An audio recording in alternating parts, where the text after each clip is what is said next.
Estamos em janeiro, um ano novinho em folha pela frente e com ele novas metas, novos objetivos. Só de pensar você ficou ansioso? É sobre esse assunto que a gente vai conversar hoje com a doutora Marcela Bianca, que é neuropsicóloga e vai tirar algumas das nossas dúvidas sobre ansiedade. Doutora, seja muito bem-vinda ao nosso estúdio. Muito obrigada, eu agradeço o convite. Imagina, eu é que agradeço a sua presença, porque a gente está aqui para falar sobre um tema que aflige muita gente hoje em dia, né?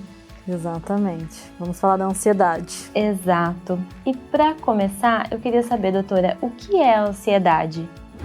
A ansiedade é a preocupação do que pode vir a acontecer, né? Eu falo que é uma preocupação do futuro. É não ter o controle do que pode acontecer. Então, essa falta de controle da situação faz com que a pessoa fique ansiosa por determinada situação. E a ansiedade, acredito eu que seja um sentimento natural, né? Quando a gente está esperando por uma situação específica, nesse sentido. Quando a gente pode considerar como algo patológico? Quando essa ansiedade costuma impactar no dia a dia da pessoa. Então, o rendimento escolar, no trabalho, na vida social, no ambiente familiar. Quando a pessoa começa a ter prejuízos e até mesmo sintomas físicos com isso. Taquicardia, a questão também de um suor que não é devido ao calor, um tremor no corpo, ou nas mãos, ou partes do corpo. Então, quando isso começa a ser psicossomático, quando o corpo começa a sentir essa ansiedade, aí nós podemos falar que é patológico. Mas cada caso é um caso que precisa ser analisado especificamente. E como que a gente consegue fazer o diagnóstico dessa ansiedade como sendo patológica? No meu caso, eu avalio através da avaliação neuropsicológica, onde eu avalio comportamento, emoção e cognição. E através disso eu consigo verificar se é uma ansiedade, se é uma desatenção, se é uma dificuldade de memorização. Muitos pacientes chegam ao meu consultório com uma queixa de desatenção, mas antes da desatenção vem a ansiedade. Então a ansiedade que impacta na atenção, que impacta na memória. Então normalmente muitos dizem, eu não lembro onde eu deixei a chave do carro. Então você não lembra porque estava prestando atenção naquela situação? Provavelmente não. E por que não estava prestando atenção? Porque é uma dificuldade de prestar atenção ou é uma ansiedade que impacta nessa atenção? Então tudo isso é analisado e nós conseguimos traçar todo o perfil cognitivo, comportamental e emocional. O que mais acarreta? De que forma a ansiedade impacta no cérebro?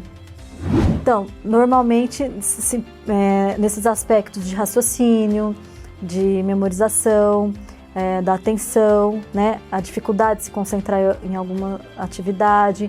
Então, os sintomas da ansiedade e a ansiedade em si sofre muito impacto no cérebro. Então, nós precisamos diferenciar o que é emocional do que é uma dificuldade cognitiva. Nossa, muito sério, hein, doutora? Exatamente. Muito perigoso. E como que a gente identifica uma crise de ansiedade de momento? Quais são os sintomas? Como eu sei que eu estou tendo uma crise? Então, normalmente são sintomas físicos, né? Dessa aceleração do coração, às vezes um tremor no corpo, uma falta de controle de si mesmo, tá? Mas temos que pensar que todo diagnóstico deve ser realizado por um profissional da saúde. Então, cada caso é um caso. Mas de uma forma geral, a pessoa começa a não ter controle de si própria. E perder esse controle já é um alerta de procurar uma ajuda. Tá. Uma técnica que a gente ouve muito falar para controle da ansiedade é a técnica de controle da respiração. Funciona mesmo? E se sim, por quê? Sim, o controle da respiração que você diz, nós terapeutas cognitivo-comportamental, nós dizemos que é a respiração diafragmática.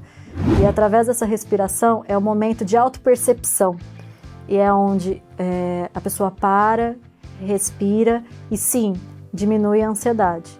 Então é muito importante que a pessoa tenha essa autopercepção para conseguir diminuir essa ansiedade e ter um controle dos pensamentos, das atitudes e de tudo que a ansiedade gera.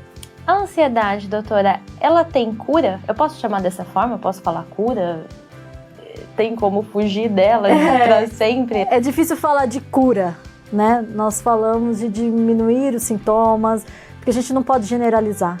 Cada pessoa é uma pessoa, existem vários sintomas de ansiedade, pode ser algo mais do pânico, a pessoa ter dificuldade de lidar com muitas pessoas ou lugares muito cheios, uma ansiedade generalizada ou até mesmo uma ansiedade de separação. Então existem vários tipos, então nós não podemos dizer que existe uma cura, mas o diagnóstico, o quanto antes existir por um profissional da saúde, não o autodiagnóstico, eu sempre digo que é importante ter um profissional que acompanhe, esses sintomas podem sim ser diminuídos e a pessoa começar a ter o controle para evitar alguma crise ou algo do tipo.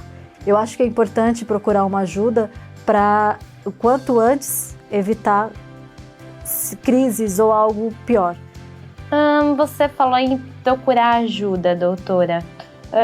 Estou muito ansioso. O que eu faço? Quem que eu procuro? Que tipo de profissional que eu devo buscar para me auxiliar nesse momento?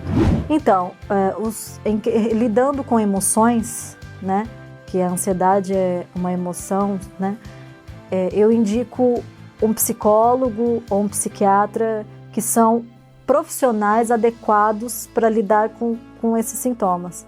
Doutora, para a gente encerrar, quais são as dicas que você dá para a gente se prevenir da ansiedade? Eu digo que o primeiro passo é um planejamento. Se planejar, organizar rotinas, atividades, ter um autoconhecimento para ter essa autopercepção, né, de ter o controle do que está acontecendo, diminuir o estresse. Aí você diz para mim, como que eu diminuo o estresse? Eu tenho uma vida agitada, o trabalho me cobra, os estudos também.